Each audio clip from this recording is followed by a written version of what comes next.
Welcome back to We Play Super Smash Brothers Ultimate. Feature myself, Spencer, and my co-host Matt. I'm playing as Roy, Matt's playing as Joker. We're here live on twitch.tv/GameTV. Midway through, we'll be doing a best of 5. Matt, I have a question for you. No. I've been saving it.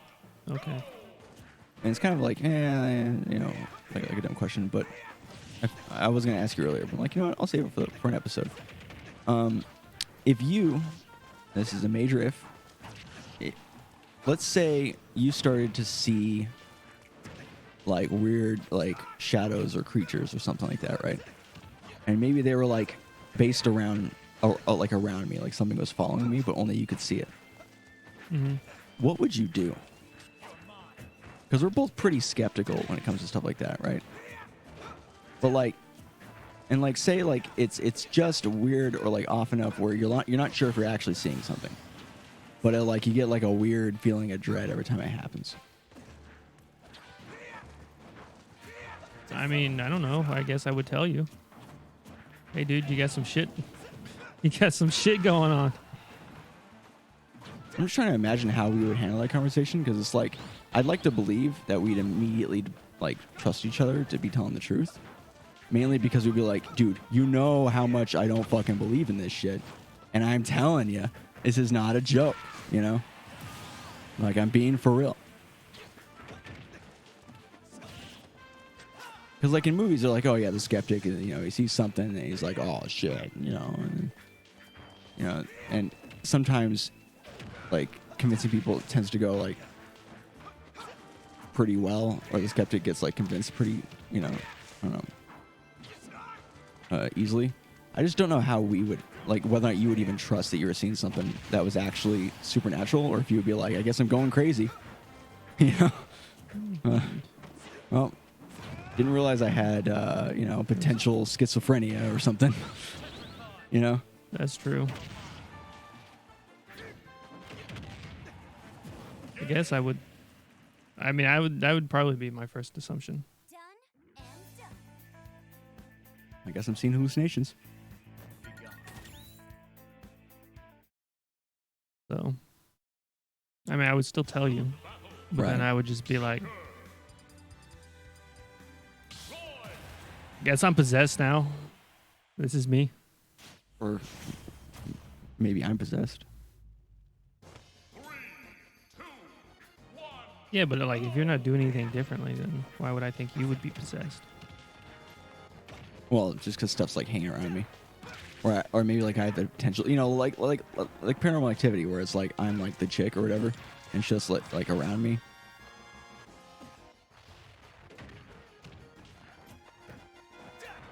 I guess there'd be like a series of steps that I would want to take. It'd be like, all right, well, you're seeing it, I'm not seeing it. Can we try to record it, document somehow?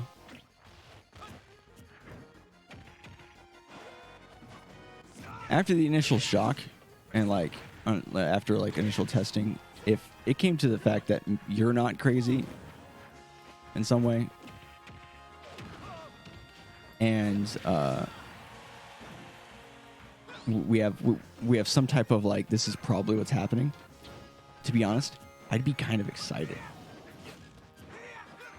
Because I mean, like, imagine like I'd be that guy in the fucking shows who was like too excited about it. Like, dude, Charles, man, can you believe the find? The absolute fucking find. And you're like, dude, this is like some demon shit. We don't want to mess with them. Like, yeah, but like we're like the only people in the whole world to actually legitimately see this shit. Everyone else is lying, of course, or misunderstanding some natural phenomenon. Like, dude, for the science.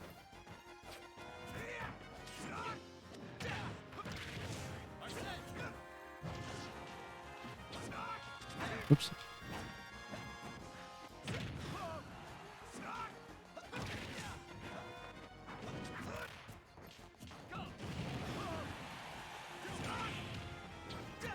Whoopsie. I had to drop through back here. I thought I got hit for a second. I came through the fucking smoke screen.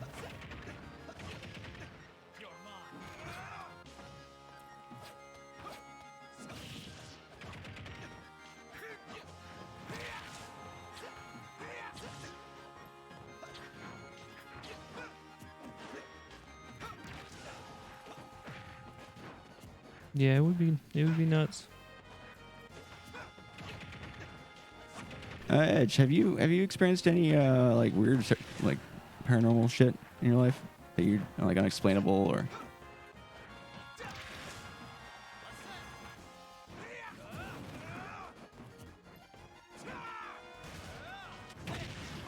Yes. Ooh, interesting.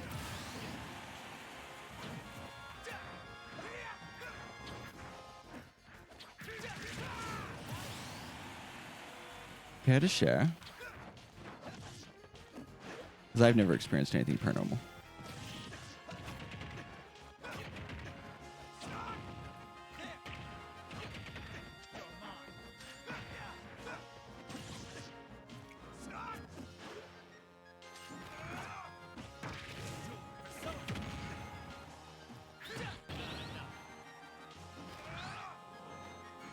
I feel like I could have won that one. Yeah.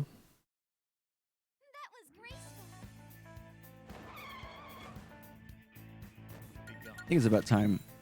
This is like kind of crossing conversations, but I was just rereading your thing about AMD Edge, and like it's about time that there needs to be like a third contender for technology.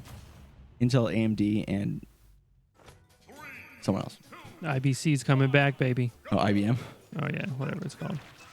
Now it's, You know they're still around. They just do like server systems and stuff, like network stuff for businesses.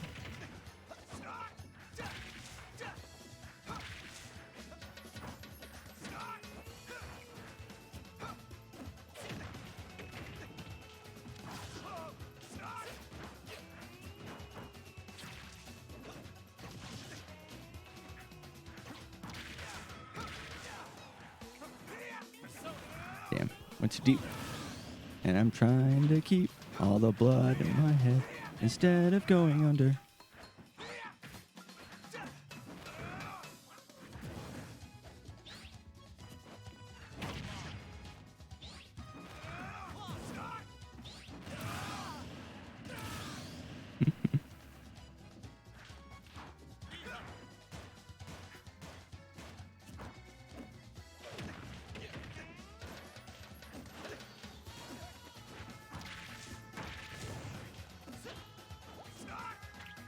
ooh, that was cute. Let's see.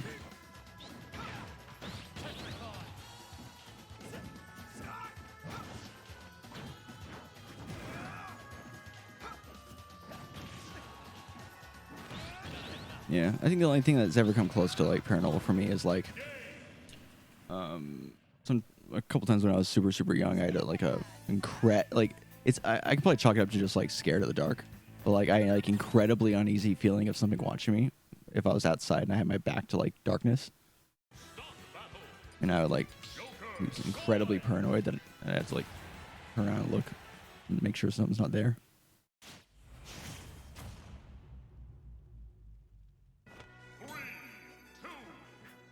Gotta try and remember an odd paranormal experience that's just not fleeting.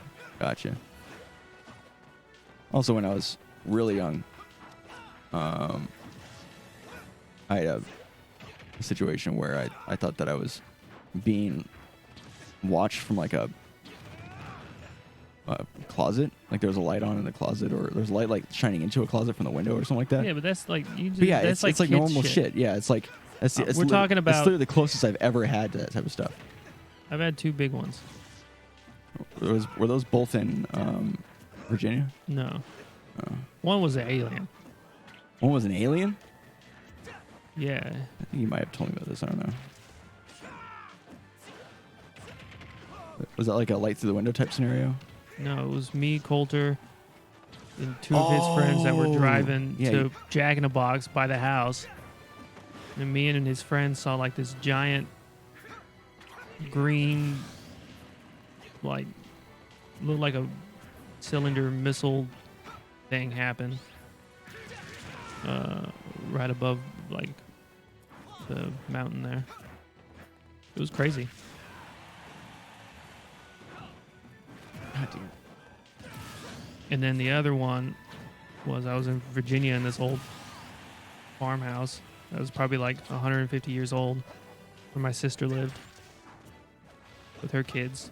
And I was up in like this like closet room that they converted, and it was basically like the attic situation. When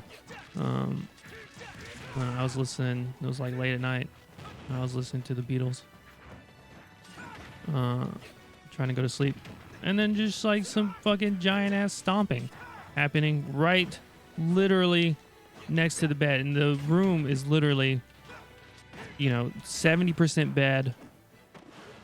It was tiny.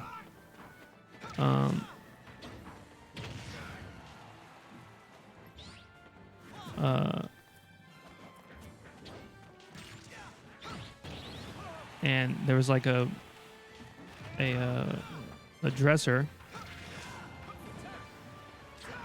and then like a tiny little walkway that you could walk in between them. And then they're just stomping right there. It was quite creepy.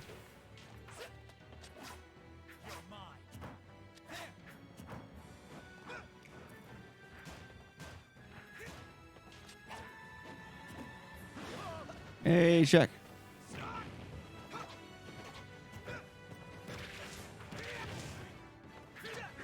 Damn. Now, do I believe anything happened? No. But it was creepy. Don't forget this view. You think that maybe you were just, it was like really late, so you were like kind of like half sleep type No, scenario? I was awake.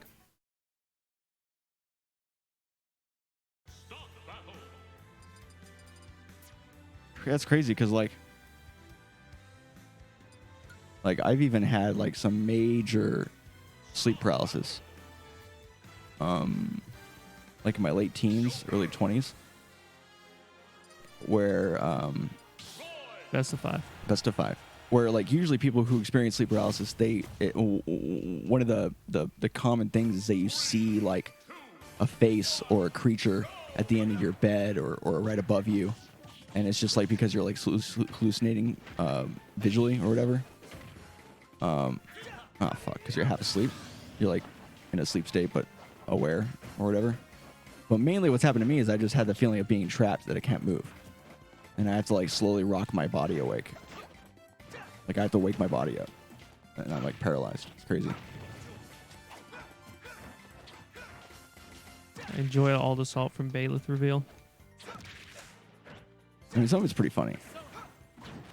I saw one a meme on Twitter of somebody with I don't remember the character's name, but one of the girls in the tea time. They're like, oh, people who are upset with Byleth, and then like Fire Emblem fans, and she's just taking a sip from her tea or some shit. Yeah. Gamer Salt is always funny. I mean, sometimes it's funny, and sometimes it's just sad. I like the salt. Yeah.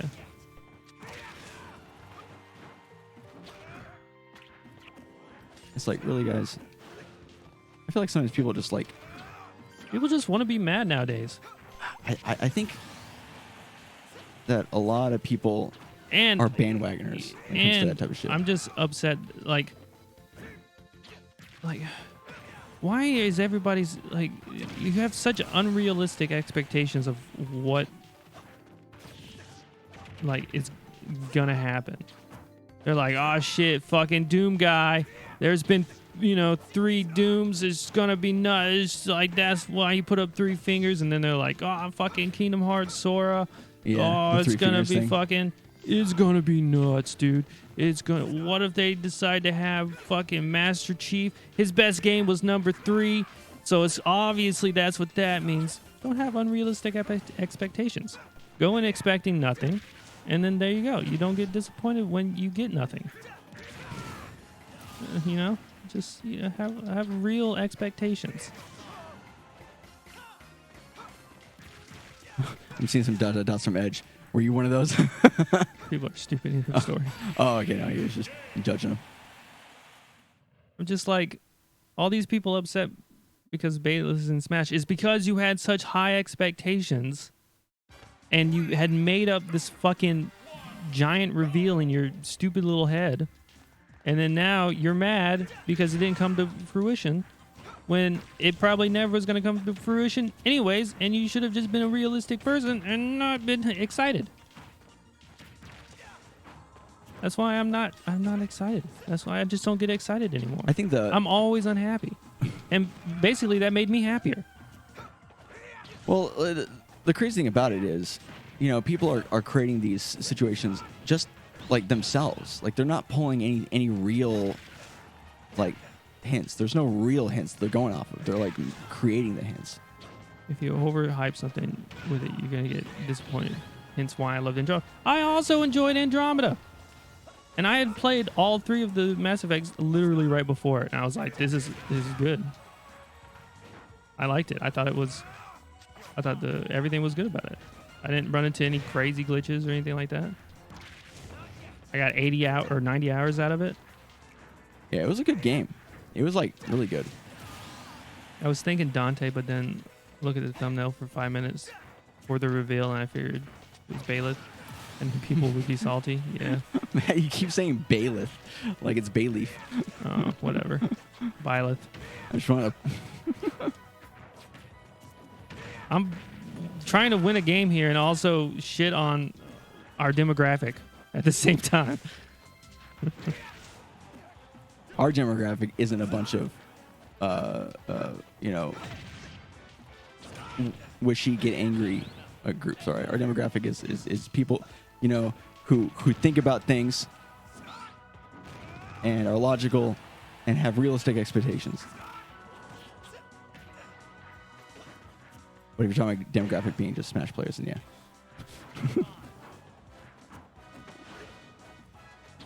But yeah, I just don't like. I don't allow myself to get hyped for shit. I learned my lesson. It's called Fable 3, people. Look it up. Oh yeah, we went to that's one of the only games like one of like maybe Pre-ordered. 2 or whatever where we pre-ordered and lined up for it. And lined up for it. We did that for 2 games. It was that and I think Reach. Yeah, and Halo Reach. Yeah, I think also like people were incredible, were like way too hard on Andromeda for It's weird the glitches. It makes no sense. I mean, did it make the game worse? Like, and then they would like make up excuses to make it like more like, oh well, it's not just that. I also didn't like the writing or whatever. Like, just The like writing was fine. yeah, the writing was fine. And like, dude, the character, the inter-party interactions that they had were awesome. Were very good. What's the thing we used to do all the time? Like Renegades? Exiles. Like, yeah. Well, we're getting all mad about shit and dying. He's probably one of the few characters that would make me play the game again. Dr. Luigi or Alphonse from Fire Emblem Heroes.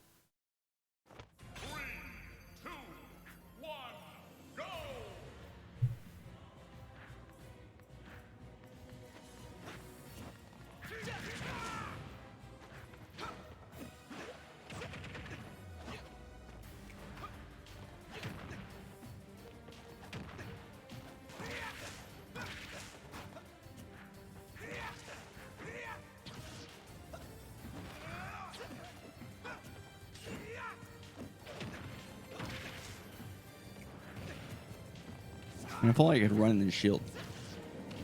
Like, if only that existed. You know what I mean? Yeah, that would be cool. Oh my god.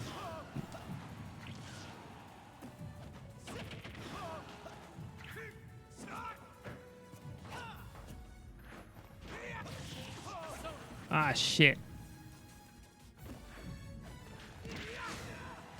Arson, you actually killed me there. You were trying to hit me with the up B and then Yeah. And I thought I was going to die. From missing the ledge.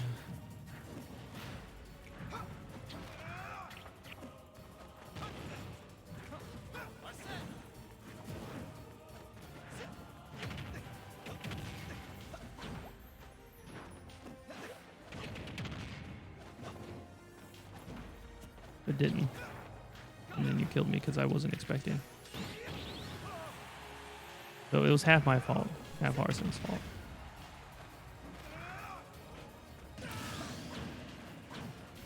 But mostly Arson's fault. I believe it. Yeah.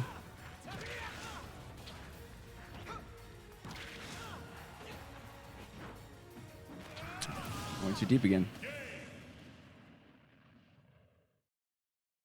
They're done for.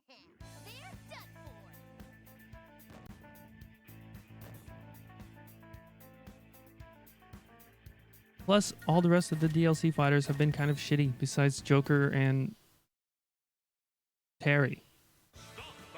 You got Piranha Plant, Hero, Banjo.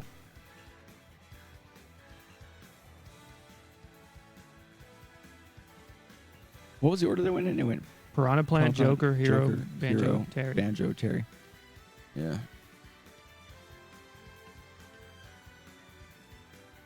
Now that we've established that it's dumb to get like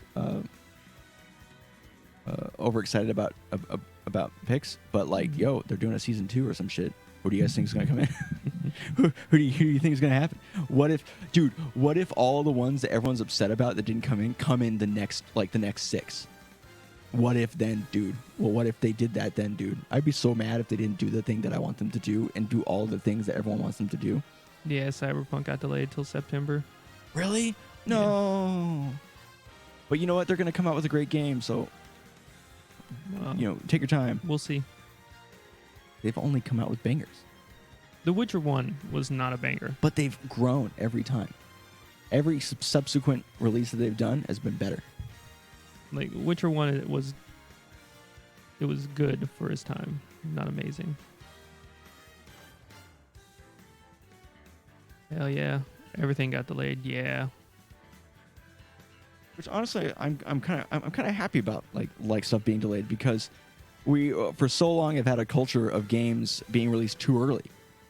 That maybe it's good that that a bunch of games get delayed, because maybe they won't come out too early. I think people realized that like they were releasing games and like they were getting bad like reviews, and people weren't liking them because they were like unfinished products. Anyways, thoughts. I feel like I did middling. I wasn't super in the games. Obviously, we were having conversations, so that made it hard. I did have some success. I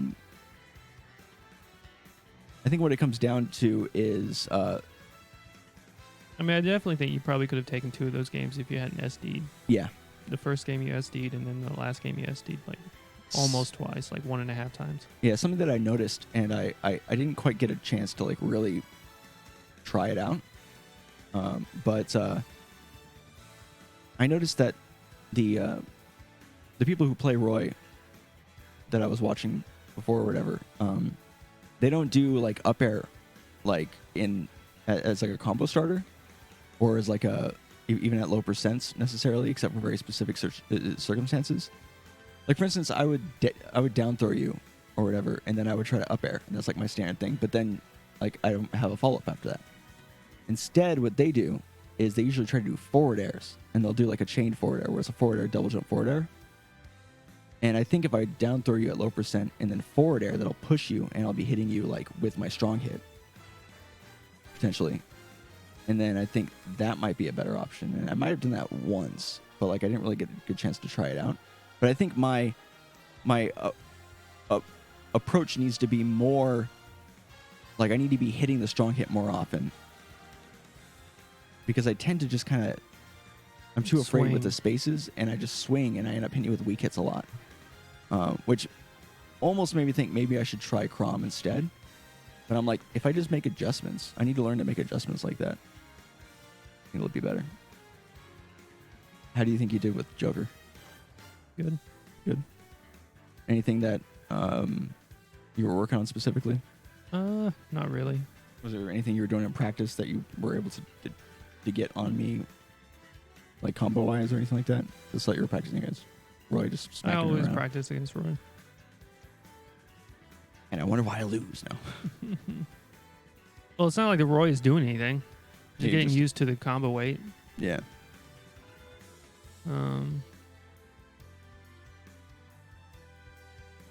But All right. Well, name for the episode? I was thinking like maybe ghost stories or something. Sure. All right. So we're going to call this an episode for those of you on the stream. We're not going offline just yet. We have a time in the bottom left. We can turn these into episodes for YouTube. So stick around. We have an episode coming up after this. For those of you on YouTube, check us out live on twitch.tv/NFLGameTV. We'll see you guys next time. Peace.